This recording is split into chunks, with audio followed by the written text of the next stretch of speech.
ఓం శ్రీమాత్రే నమః ఛానల్లోకి స్వాగతం అండి.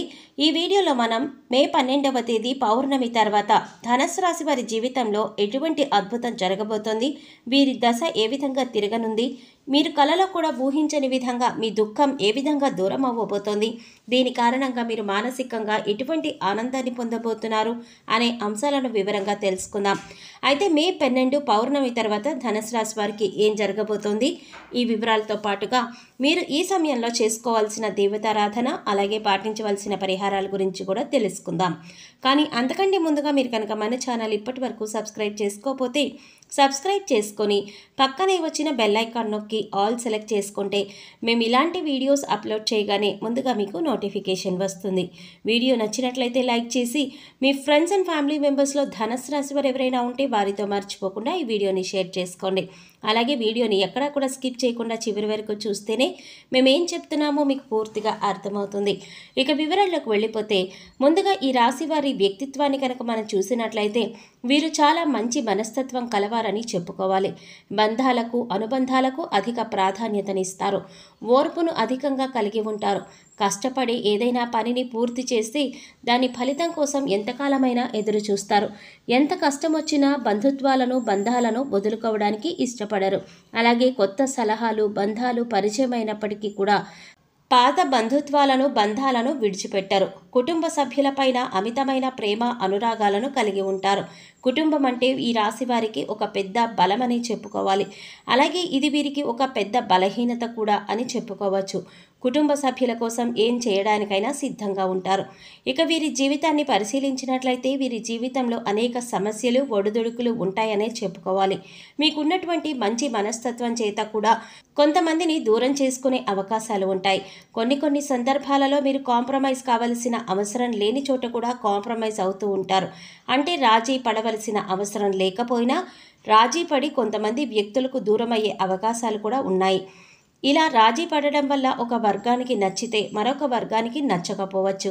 ఈ విధమైన మనస్తత్వం మీరు కలిగి ఉండడం వల్ల కొంతమంది వ్యక్తులకు దూరమయ్యి మరికొంతమంది వ్యక్తులకు దగ్గరయ్యే పరిస్థితులు కూడా మీకు ఉంటాయి. ముఖ్యంగా కుటుంబ సభ్యులు కూడా వీరిని అర్థం చేసుకోలేని సందర్భాలు కూడా వీరి యొక్క జీవితంలో అత్యధికంగా కనిపిస్తూ ఉంటాయి. అంటే మీరు రాజీ పడక్కర్లేని సందర్భంలో కూడా రాజీ పడడం వల్ల కుటుంబ సభ్యులకి కూడా మీ పైన కోపం వచ్చే అవకాశం ఎక్కువగా ఉంటుంది. ఈ కోపం కారణంగా వారు మిమ్మల్ని దూరం పెట్టే అవకాశాలు కూడా అత్యధికంగా కనిపిస్తూ ఉంటాయి. అలాగే మీ యొక్క ఈ మనస్తత్వం చేత కొంతమంది మిమ్మల్ని ఉపయోగించుకునే అవకాశాలు కూడా ఉంటాయి. వారి యొక్క అవసరాలకు మిమ్మల్ని వినియోగించుకొని అటువంటి పరిస్థితుల్లో మీరు మానసికంగా ఎంతగానో కుంగిపోతారు. నమ్మిన వ్యక్తుల వల్ల మోసపోయే పరిస్థితులు కూడా ఈ రాశి జాతకంలో ఎక్కువగా కనిపిస్తూ ఉంటాయి. ముఖ్యంగా వీరు పనిచేసే చోట కూడా కొంతమంది వ్యక్తుల వల్ల మీరు మానసికంగా ఎంతో కుంగిపోతారన్నమాట. ఇటువంటి పరిస్థితులు కూడా మీ యొక్క జాతకంలో ఎక్కువగా కనిపిస్తున్నాయి. అయితే ముఖ్యంగా ఈ రాశి వారి యొక్క జీవితంలో ఒడిదుడుకులు సమస్యలు ఉన్నప్పటికీ ఆ భగవంతుడి ఆరాధనలో మీరు నిత్యం సమయాన్ని గడపడం వల్ల ఖచ్చితంగా వీరికి శుభ ఫలితాలైతే కలుగుతాయి. ప్రతినిత్యం ఇష్టదైవ నామస్మరణ చేసుకుంటూ ఉండాలి. దీనివల్ల మీకు దైవబలం పెరుగుతుంది. మానసికంగా దృఢంగా ఉంటారు.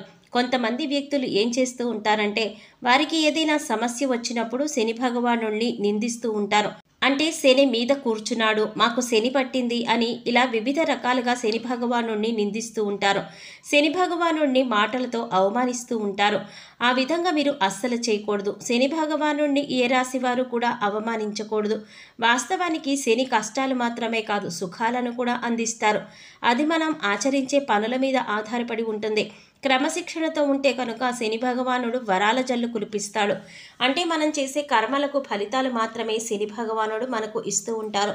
అయితే శని భగవానుడిని నిందిస్తూ అవమానిస్తూ ఉంటే సమస్యలు ఉత్పన్నమవుతూ ఉంటాయి. సమస్యలకి పరిష్కారాలు కూడా లభించవు. మీరు ఎప్పుడైతే శని భగవానుడిని స్తుతిస్తూ ఆరాధిస్తూ ఉంటారో ఖచ్చితంగా ఆ శని భగవానుడు ఆశీస్సులతో మీ జీవితంలో మీరే కోల్పోయిన వాటిని దక్కించుకోగలుగుతారు. ఆర్థికంగా పురోగతి సాధిస్తారు. మీ యొక్క జీవితంలో మునుపెన్నడూ లేనటువంటి అద్భుతమైన ఫలితాలు కూడా మీరు చూస్తారు.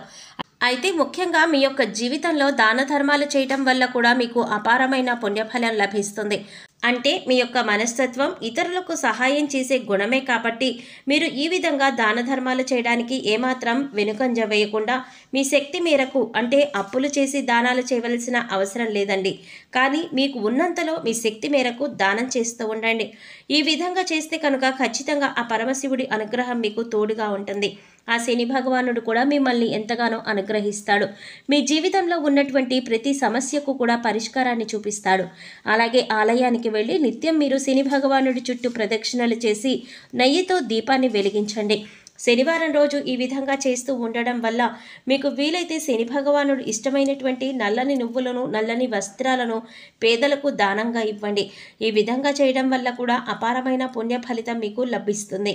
ఇక ముఖ్యంగా విషయానికి వస్తే ఈ ధనుస్సు రాశి వారి యొక్క జాతకం ప్రకారం ఈ తేదీలలో మీ దుఃఖం దూరం అవ్వబోతుంది. అది ఏ రకమైన దుఃఖమైనా కావచ్చు. ఒక్కొక్కసారి జీవితం ఏ విధంగా ఉంటుందంటే ఏదో ఒక సమస్య నెలల నుంచి కావచ్చు లేదా సంవత్సరాల నుంచి కావచ్చు వారిని వేధిస్తూ ఉంటుంది. కుటుంబ సభ్యుల మధ్య సఖ్యత లేకపోవడం కావచ్చు, ఆర్థికంగా ఇబ్బంది పడుతూ ఉండవచ్చు, లేదా మీ వృత్తి వ్యాపారానికి సంబంధించిన సమస్య అవ్వవచ్చు, లేకపోతే ఇరుగు పొరుగు వ్యక్తులతో విభేదాలు, లేకపోతే కుటుంబంతో విభేదాలు. ఈ విధంగా ఒక్కొక్కరి జీవితంలో తీరని సమస్యలు అంటూ మానసికంగా వారిని వేధించేటటువంటి ఒక పెద్ద సమస్య ఉంటుంది. ఆ సమస్య దూరం అయ్యే అవకాశం కనిపిస్తోంది. మీరు ఎంతో కాలంగా ఈ సమస్యతో వేధింపబడుతున్నట్లు ఉన్నారు. ఈ సమస్య కారణంగా మీరు ఏ నిర్ణయం సక్రమంగా తీసుకోలేకపోతున్నారు. ఇక ఈ సమస్య తీరడం వల్ల మీకు ఎంతో మానసిక ఆనందం కలుగుతుంది. మీ యొక్క జీవితంలో కనిపిస్తోంది ఎటువంటి వేదన అంటే చాలా కాలంగా మిమ్మల్ని వేధిస్తున్నటువంటి ఒక పెద్ద సమస్యకి పరిష్కారం లభించవచ్చు. ఆర్థిక సమస్యలు తీరిపోవచ్చు. అలాగే అప్పులు చేసి కట్టలేని పరిస్థితుల్లో మీరు ఉన్నట్లయితే ఆ అప్పులన్నీ కూడా ఈ సమయంలో తీరిపోనున్నాయి. ఆ అప్పులని కట్టడానికి మీకు మార్గం అనేది తెలుస్తుంది. నిరుద్యోగస్తులకు మంచి ఉద్యోగం కూడా లభిస్తుంది. ఉద్యోగంలో మీరు శుభవార్త వినే అవకాశం ఉంటుంది. ప్రమోషన్తో కూడిన ట్రాన్స్ఫర్ లభించవచ్చు. అలాగే విదేశాలకు వెళ్ళాలి అనుకునే వారికి కూడా ఇదొక శుభప్రదమైన సమయంగా సూచింపబడుతోంది. విదేశాలకు వెళ్ళి అక్కడే స్థిరపడాలి అనుకునే వారికి కూడా చక్కటి అవకాశం లభిస్తుంది. కుటుంబ సభ్యుల మధ్య ఉన్నటువంటి అపార్థాలన్నీ కూడా తొలగిపోవచ్చు. కుటుంబ వాతావరణం ప్రశాంతంగా మారుతుంది. లేకపోతే వివాహం కోసం ప్రయత్నం చేస్తున్న వారికి వివాహానికి సంబంధించిన ఒక చక్కటి వార్త వినే అవకాశాలు కూడా కనిపిస్తున్నాయి. ఈ విధంగా మీ యొక్క జీవితంలో చాలా కీలకమైన రోజులని చెప్పుకోవాలి. పౌర్ణమి రోజున లలిత సహస్రనామాలు చదువుకోవడం వల్ల విశేషమైన ఫలితాలు పొందుతారు. చదవడం వీలు కాకపోతే కనీసం వినడానికి ప్రయత్నించండి. అపారమైన పుణ్య ఫలితం లభిస్తుంది. మీరు ఉదయం లేవగానే సూర్య భగవానుడికి నమస్కారం చేసుకోండి. సూర్య ఆరాధన చేయడం వల్ల అద్భుతమైన ఫలితాలు పొందవచ్చు. ఆరోగ్యం మెరుగుపడుతుంది. ఈ 2 రోజులు మాత్రమే కాదండి, ఎప్పుడైనా సరే ప్రతిరోజు మీరు సూర్యోదయానికి ముందే నిద్రలేచి ఉదయించే సూర్యుడికి నమస్కరిస్తే కనుక ఆ సూర్య భగవానుడి యొక్క ఆశీస్సులు ఎల్లప్పుడూ మీకు తోడుగా ఉంటాయి. అలాగే ప్రతిరోజు కూడా సూర్యుడికి అర్ఘ్యం సమర్పించండి. అంటే ఒక రాగి పాత్రలో నీళ్లు తీసుకొని అందులో కొద్దిగా కుంకుమ, అక్షంతలు, ఒక ఎర్రటి పువ్వును వేసి సూర్యుడి వైపు తిరిగి మీ చేతులు నుదిటి కంటే కూడా పైకి పెట్టుకుని 2 చేతులలో చెంబు పట్టుకుని సూర్యుడికి నీళ్లను సమర్పించాలి. అయితే ఇలా సమర్పించిన నీళ్లు మీ కాళ్ళ మీద పడకుండా చూసుకోండి. ఏదైనా మొక్కల్లో కానీ లేదా వేరే ఏదైనా టబ్లో కానీ ఆ నీళ్లు పడేలా చూసుకోండి. అలాగే ఇంట్లో కూడా ప్రతిరోజు దీపారాధన చేయండి. దీనివల్ల మీకు ఇంట్లో అలాగే మీలో కూడా ఏదైనా నెగిటివ్ వైబ్స్ ఉంటే అన్నీ తొలగిపోతాయి. పాజిటివ్ వైబ్రేషన్స్ ఏర్పడతాయి. సో చూసారు కదండి, మే 12వ తేదీ పౌర్ణమి తర్వాత ఈ రాశి వారికి తీరన కోరిక ఏ విధంగా తీరనుంది, అలాగే ఈ సమయంలో మీరు చేసుకోవలసిన దేవతారాధన అలాగే పరిహారాల గురించి ఈ వీడియోలో మనం వివరంగా తెలుసుకున్నాం కదా. ఈ వీడియో మీకు నచ్చినట్లయితే లైక్ చేసి మీ ఫ్రెండ్స్ అండ్ ఫ్యామిలీ మెంబర్స్లో ధనుసు రాశి వారు ఎవరైనా ఉంటే వారితో మర్చిపోకుండా ఈ వీడియోని షేర్ చేసుకోండి. అలాగే ఇప్పటి వరకు మన ఛానల్ కనుక సబ్స్క్రైబ్ చేసుకోకపోతే సబ్స్క్రైబ్ చేసుకొని పక్కనే వచ్చిన బెల్ ఐకాన్ నొక్కి ఆల్ సెలెక్ట్ చేసుకుంటే మేము ఇలాంటి వీడియోస్ అప్లోడ్ చేయగానే ముందుగా మీకు నోటిఫికేషన్ వస్తుంది. మరో చక్కటి వీడియోతో మళ్ళీ కలుద్దామండి. ఓం శ్రీమాత్రే నమః.